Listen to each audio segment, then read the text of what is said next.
Jawab Raffi.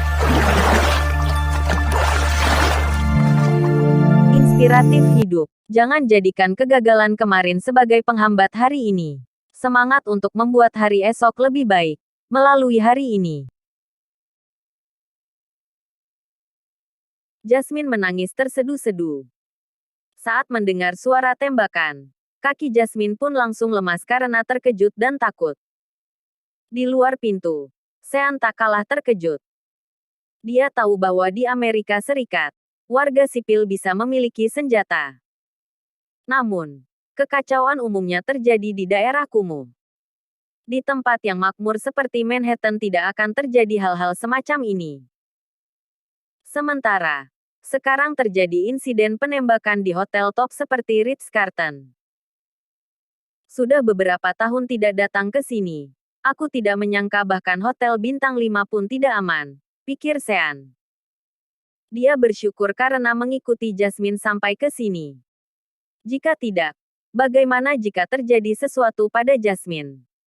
Jasmine seorang gadis Asia yang masih kecil. Apa yang akan terjadi padanya? Penembak adalah seorang kulit putih. Tembakannya mengakibatkan satu orang terbunuh. Kebetulan dia melihat Sean berdiri di luar pintu kamar Jasmine. Dia pun menghampiri Sean dan mengangkat senjatanya. Hei, bro. Calm down. Calm down. Hei, kawan. Tenang. Tenang. Sean menenangkannya dengan kata-kata dan merogoh sakunya untuk mengambil ponsel. Sementara, Jasmine yang berada di dalam kamar mendengar Sean dan segera bertanya, Sean, apa yang terjadi di luar? Apakah seseorang menembak? Cepat masuk. Aku akan membukakan pintu untukmu. Jasmine segera membuka pintu. Tapi Sean berseru, jangan buka pintunya. Kunci pintunya dan jangan keluar. Jasmine memanggil. Sean, saat ini Jasmine ingin menangis. Tetapi air matanya bahkan tidak berani keluar.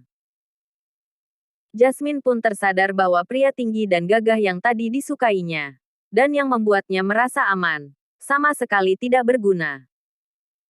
Jika Yoga ada di luar, sepertinya dia justru akan menjadi batu sandungan bagi Jasmine.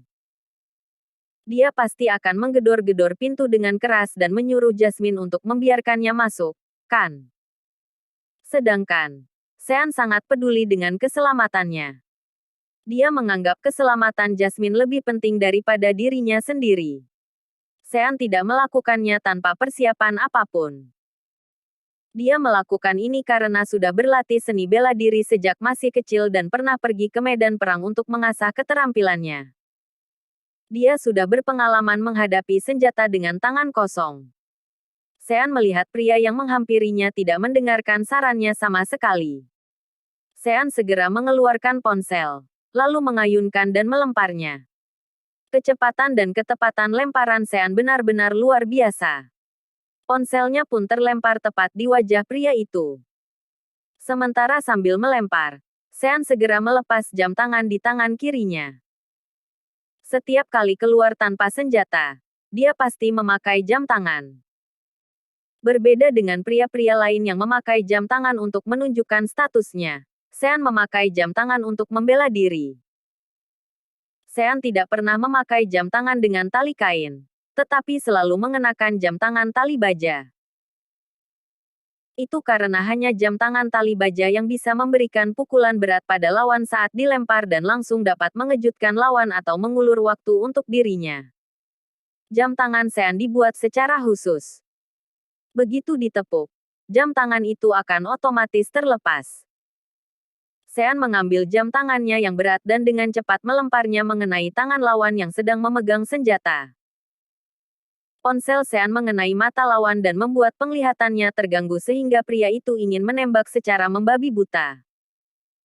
Pada akhirnya, lengannya justru terkena jam tangan Sean sehingga pistol pun terjatuh ke lantai.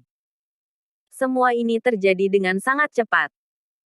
Sean berguling, menendang pistol ke samping, dan menjatuhkan lawan dengan 2 pukulan. Pria itu tidak siap menerima 2 pukulan penuh Sean. Bahkan, seorang Mike Tyson pun pasti akan jatuh pingsan. Setelah itu, Sean memanggil pelayan yang sejak tadi bersembunyi untuk membersihkan tempat kejadian. Setelah polisi tiba, dia memanggil lebih banyak polisi untuk melindungi hotel. Tok, tok. Sean pergi mengetuk pintu kamar Jasmine lagi dan kali ini Jasmine pun membukakan pintu.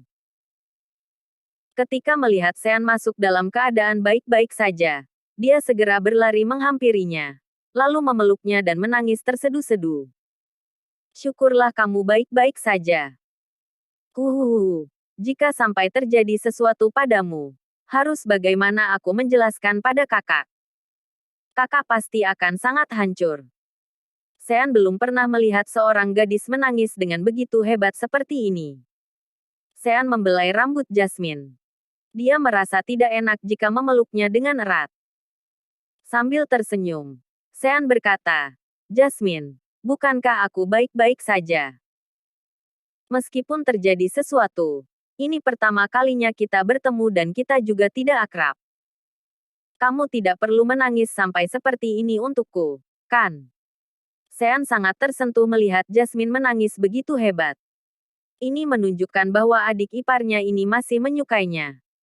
Jasmine terisak dan berkata, "Kamu tidak mengerti. Aku dan kakakku sudah tidak bisa lagi kehilangan orang terdekat kami. Ayah kami dibunuh saat berada di luar negeri. Benarkah?" Sean menghela napas dalam-dalam. Sean tahu bahwa ayah Cynthia dan Jasmine meninggal di luar negeri ketika mereka masih kecil. Namun, dia sama sekali tidak tahu kalau ayah mereka dibunuh.